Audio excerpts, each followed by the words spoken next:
ballot বাকচৰ পৰা নিৰুদ্দেশ ভোটদান কৰা 55খনকৈ বেলট পেপাৰ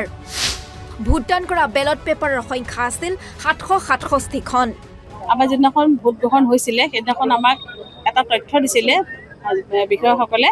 যে আমাৰ ভোট পুলিং হৈছিলে 767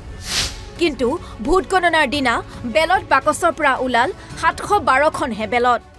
তথ্যমতে যিটো ডাটা আছিলে সেই ডাটাটোত 767ৰ যিটো ডাটা সেইটো আচলতে ৰিজেক্ট ভোট লৈ পেলাই 712 হিচাপে পোৱা গৈছিলে কিন্তু প্ৰশ্ন হয় বেলট বাকচৰ পৰা কলৈ গ'ল 55খনকৈ বেলট পেপাৰ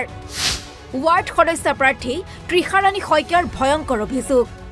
মই ভাবিব পৰা নাই আৰু এই বস্তুটো ইমান এটা ডাঙৰ ডিফাৰেন্স এটা হৈছে যে 55টা বেলট পেপাৰ নাইকিয়া হৈ গৈছে এইটো মানে মোৰ মানে এটা সন্দেহজনক মানে এইটো মই সন্দেহ কৰিছো যে বক্সটো কি হৈ গ'ল তাত মানে পেপাৰ কেইখন ক'ত গ'ল কি উত্তৰ দিলে প্ৰশাসনে এইগৰাকী কলিয়াবৰৰ জখলাবন্ধা গাঁও পঞ্চায়তৰ 10 নম্বৰ কিৰবাকৰি ৱাৰ্ডৰ নিৰ্দলীয় সদস্য প্ৰাৰ্থী ত্ৰিশাৰাণী শইকীয়া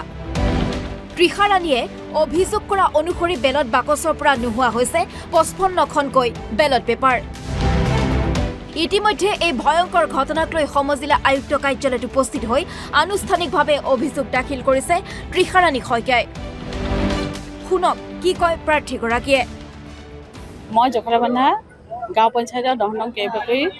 ৱাৰ্ডৰ এগৰাকী ৱাৰ্ড সদস্য হিচাপে মই ইয়াতে যেহেতু মনোনীত প্ৰাৰ্থী হিচাপে মই প্ৰতিদ্বন্দ্বিতা আগবঢ়াইছিলোঁ আমাৰ যিদিনাখন ভোট গ্ৰহণ হৈছিলে সেইদিনাখন আমাক এটা তথ্য দিছিলে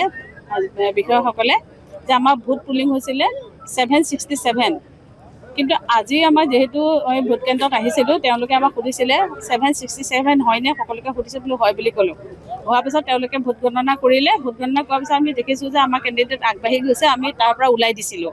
ওলাই দি আমি ঘৰলৈ গ'লোঁ ঘৰলৈ যোৱাৰ পিছত আমি এখন তথ্য পালোঁ তথ্যমতে যিটো ডাটা আছিলে সেই ডাটাটোত 767ৰ যিটো ডাটা সেইটো আচলতে ৰিজেক্ট ভোট লৈ পেলাই 712 হিচাপে পোৱা গৈছিলে সেই কথাটোকে আমি অভিযোগ হিচাপে আনিছোঁ আচলতে ৰিকাউণ্টিং বিচৰা নাই আমি কথাটো জানিবৰ কাৰণে আহিছিলোঁ এই বস্তুটো কিয় হৈ আছে এনেকুৱা এটা প্ৰশাসনৰ মানে ব্যৱস্থাটো কেনেকুৱা সেই কথাটো আমি বুজিব আহিছিলোঁ আৰু এটা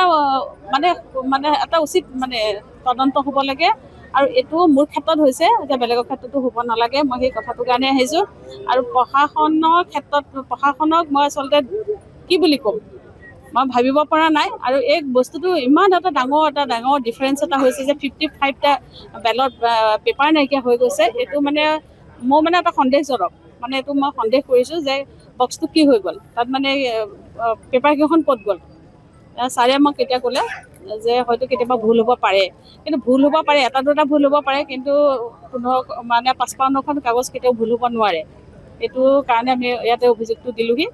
আৰু অভিযোগটো দিয়াৰ পিছত তেওঁলোকে এতিয়া কি বিচাৰ কৰে মই বিচাৰিছোঁ এটা উচিত বিচাৰ হ'ব লাগে আৰু এইটো মানে এনেকুৱা ভুল কেতিয়াও হ'ব নালাগে নিজে মই এতিয়া সন্দেহ কৰিছোঁ আজি আমাৰ জখলাবন্ধা গাঁও পঞ্চায়তত আপোনালোকে জানে যে আমাৰ গোটেই গাঁও পঞ্চায়তটোত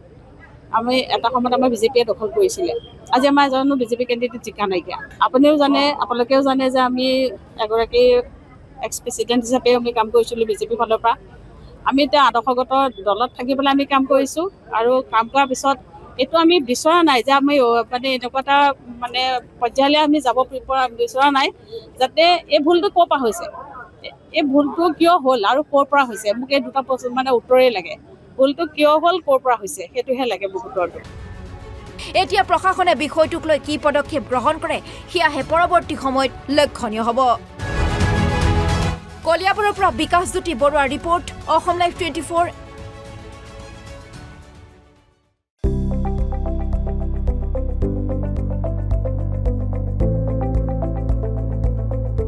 NB নিউজ সহজ সৰল ভাষাত নৱভাৰতৰ কথা